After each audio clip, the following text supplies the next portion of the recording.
बहुत समय पहले एक राजा राज्य में राज करते थे। वह किसी भी समस्या का बहुत समाधान ढूंढ लेते थे। राज्य में कोई भी झगड़ा हो या किसी चीज का बंटवारा हो, सब राजा से ही न्याय मांगते थे। एक दिन राजा बगीचे में खड़े खड़े सोचने लगे। अरे, कानून तो मैं पूरा जान गया हूँ। क्यों न जंगल जाकर तप किया जाए, ताकि मैं गुरुदेव की बताई हुई विद्या से सिद्धि प्राप्त कर सकूं। ऐसा सोचकर राजा अपने महल की तरफ लौट गए और मंत्री गरुड़ सेन को अपने पास बुलाए।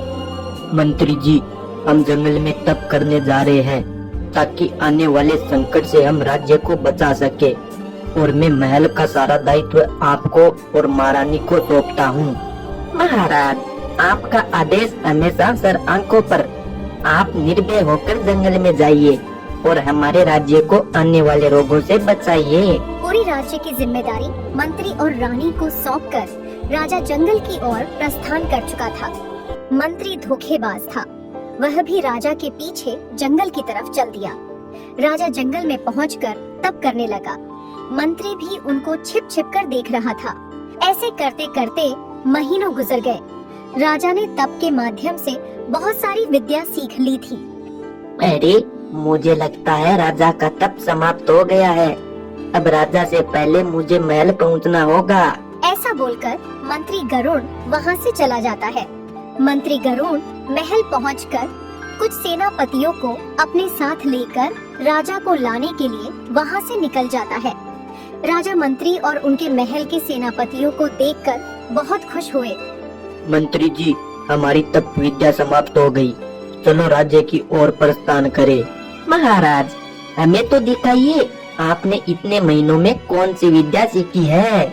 मंत्री जी, मैं मुर्दे को जिंदा कर सकता हूँ। महाराज, मुझे लगता है आपके दिमाग में मिट्टी जम गई है, तभी आप बहकी बहकी बातें कर रहे हैं। मंत्री जी, मुझे पता है आपको मेरी बातों में झूठ नजर आ रहा है। आप एक काम करिए, कोई भी मरे हुए जीव को मेरे पास लेकर आइए। कुछ ही देर में सेनापतियों ने एक तोते का शिकार कर लिया और राजा के सामने पेश कर दिया।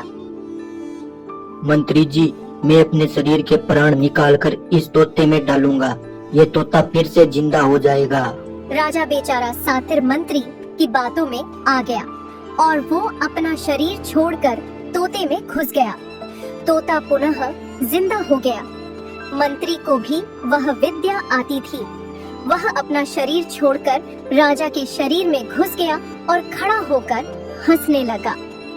अब मैं इस राज्य का राजा हूँ। सेनापतियों, इस प्यारे से तोते को मार दो। ये सुनते ही राजा तुरंत वहाँ से उड़ गया और अपनी जान बचाई। मंत्री राजा के शरीर में राज दरबार पहुँच गया। राजा को देखकर राज्य की प्रजा काफी ज्यादा खुश हुई। शरीर तो राजा का था, लेकिन अंदर आत्मा शैतान मंत्री की थी। जब वो बोलता था तो आवाज राजा की नहीं थी। सारी प्रजा चकित थी कि राजा की आवाज कैसे बदल गई। अब रानी को कुछ संदेह होने लगा। सेनापति, राजा को बताना कि मैंने व्रत रखा है। जब तक मेरा व्रत पूरा न हो जाए तब तक मेरे पास न आए, और जब मेरा व्रत पूरा हो जाएगा तो मैं खुद बुलाऊंगी। सेनापति राजा के पास जाकर सब कुछ बोल दिया जो महारानी ने बताया था। असली राजा नहीं जानते थे उनके मंत्री धोखेबाज निकलेंगे। वो जाकर एक पेड़ पर बैठ गए, जहाँ पर पहले से ही बहुत सारे तोते रहते थे। कुछ दिन बाद एक शिकारी की नजर उस पेड़ पर पड़ गई। शिकारी ने अपना जाल फेंक दिया। सारे तोते वहाँ से उड़ गए, लेकिन राजा उस शिकारी की जाल में फंस गया। शिकारी राजा को पकड़कर पिंजरे में डाल दिया और पिंजरा लेकर अपने घर की तरफ चल दिया। रास्ते में एक पान की दुकान थी। शिकारी पान खाने के लिए पान की दुकान पर चला गया। पान वाले ने देखा कि शिकारी के हाथ में बहुत ही प्यारा तोता है। उसने वो तोता शिकारी से खरीद लिया। अब राजा तोते के रूप में पान वाले के पास रहने लगा। एक दिन उसी राज्य की एक महिला अपने पति के साथ मायके जा रही थी। चलते चलते महिला ने देखा कि उसका पति गायब है। वो वहीं पर रुककर अपने पति को ढूंढने लगी। थोड़ी देर में वो देखती है कि उसके तो दो पति हैं। उनमें से एक आदमी भूत था जो उसके पति का रूप लेकर आया था। अब वो बेचारी महिला समझ नहीं पा रही थी कि उसका असली पति कौन सा है। उस महिला ने उन दोनों को गांव के मुखिया के पास लेकर गई। मुखिया जी, मेरी मदद करिए। मुझे ये बताइए, इन दोनों में से मेरा असली पति कौन सा है? सरपंच भी उन दोनों को देखकर हैरान हो गया और वो कुछ भी नहीं कर पाया। ये बात चारों तरफ फैल गई। दो आदमी असली पति वाली बात पान वाले की दुकान पर कर रहे थे। राजा पिंजरे में ये सारी बात सुन रहा था। मालिक, आप एक काम करिए, उन दो आदमियों और महिला को अपने पास बुलाइए।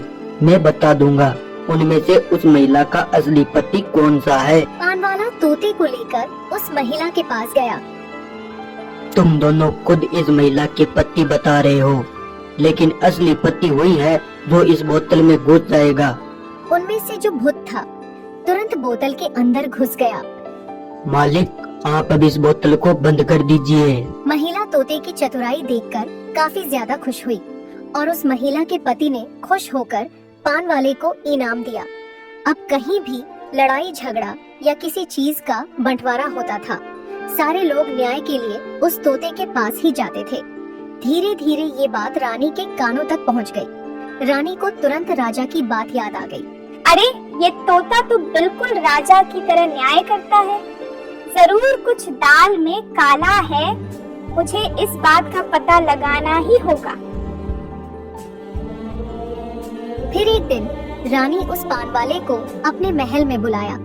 जब तोते ने रानी को देखा तो वो रोने लगा और पूरी कहानी रानी को बताई। रानी भी राजा की ये दुख भरी कहानी सुनकर रोने लगी। महाराज, मुझे ये बताइए कि वो मंत्री आपके शरीर से कैसे बाहर निकलेगा? महारानी, मैं जैसा बताता हूँ तुम वैसा ही करना। राजा ने रानी को पूरी विद्या बता दी। रानी तोते को लेकर महल चली गई और तोते को अपने शयन कक्ष में छुपा दिया। फिर रानी ने सेनापति को अपने पास बुलाया। जाओ और राजा को बता दो कि आज हमारा व्रत पूरा हो चुका है। वह मेरे पास आ सकते हैं। सेनापति जाकर सारी बात मंत्री को बता दी। ये बात सुनकर मंत्री काफी ज्यादा खुश हुआ। मंत्री रात होते ही रानी के पास गया और रानी से प्यार भरी बातें करने लगा। रानी ने उसकी आवाज सुनकर यह समझ लिया कि यह मंत्री है जो राजा के शरीर में है। महाराज, आपने कई साल तक तपस्या की है। मुझे भी दिखाओ, आपने ऐसा क्या सीखा है? महारानी, मैं मुर्दे को जिंदा कर सकता हूँ। महाराज, आप हमसे कब झूठ बोलने लग गए? मुझे आपकी बातों पर यकीन नहीं है। महारानी, मैं झूठ नहीं बोल रहा हूँ।